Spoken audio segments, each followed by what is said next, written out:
Blessings. Invoke auspiciousness. Anything beginning with the seeking of blessing became most auspicious.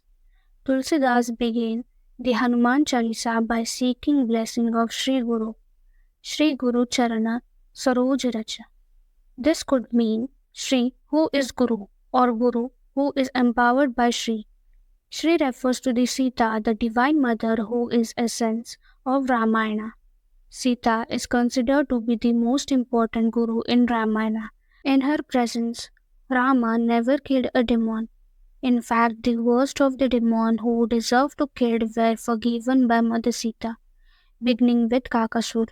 Hanuman learned so much from Mother Sita during his meeting with her in Lanka. With her blessing, anything was possible. Tulsidas thus began the auspicious narrations of the Hanuman Chalisa with the divine Guru Sita's blessing. Sita is not just a guru, but capable of empowering anyone qualified to act as guru. The entire Sri Sampradaya, a bona fide Vaishnav Sampradaya, falls under the disciplined succession of Lakshmi Devi, who is an expansion of Mother Sita. The lotus is extensively in Vedic parlance.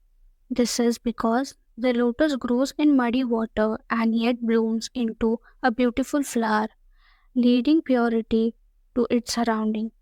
Tulsidas referred to the feet of Guru as lotus. However, negative the surrounding and circumstances, the Guru not only remains unaffected by enlightening the environment. Tulsidas says that the mirror of my mind has become dirty and contaminated, and I am unable to see myself. He asked his Guru to give him the dust of his feet to clean it. Charana Sarojaraj refers to the dust from the feet of Sri Guru. How will the dust clean? But divine dust has the power to clean. Nijamana Mukuru Sudhari. He wants the dust from the lotus feet of his Guru to clean his eyes and clean the mirror of the mind in order to see Rama and as well as himself. Taking dust from the feet of spiritual master also refers to the serving Sri Guru with a menial disposition. To love means to serve, and to serve means to please. The most important way to serve Sri Guru is to sit at the feet of the spiritual master and hear from him. But what does one hear from Sri Guru? Baranau Raghuvara Bimalajasu, which means one hears the glory of Supreme Lord Rama, the great descendant of Raghu dynasty. The greatest mercy of spiritual master descends from his mouth. Though Tulsidas has written Hanuman Chalisa, which is technically supposed to be the glorification of Hanuman, but in truth it is the glorification of Lord Rama. Because whatever Hanuman does is to only bring glory and good name to Lord Rama. In every action of Hanuman's, Rama is hidden. Hanuman is most happy when Lord Rama is glorified, and Lord Rama is most happy when his devotee Hanuman is glorified. Tulsidas, in glorifying Hanuman, is hoping to attain the mercy of Rama and Sita. The path to enter and understand the master's heart is through understanding and entering the servant's heart. Raghuvar means a descendant from the lineage of Raghu dynasty.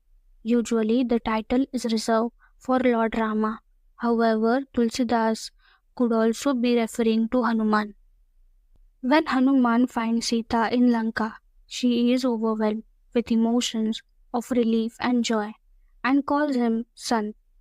Rama too get emotions many times when Hanuman brings the Sanjeevani hub to revive Lakshmana and lovingly call him son.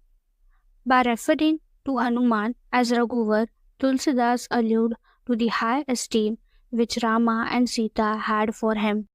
When one hears the word of Sri Guru glorifying the Supreme Lord or his Supreme Devotee's activity, one attains perfection of four most important fruits of human life.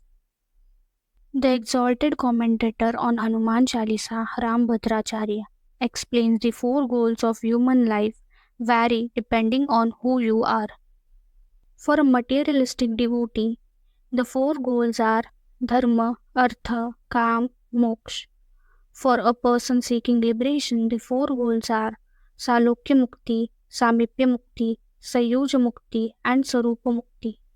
For a person seeking only devotion and nothing else, the four goals are Dharma, Gyan, Yoga, and Japa, all centered on cultivation of devotion to the Supreme Lord.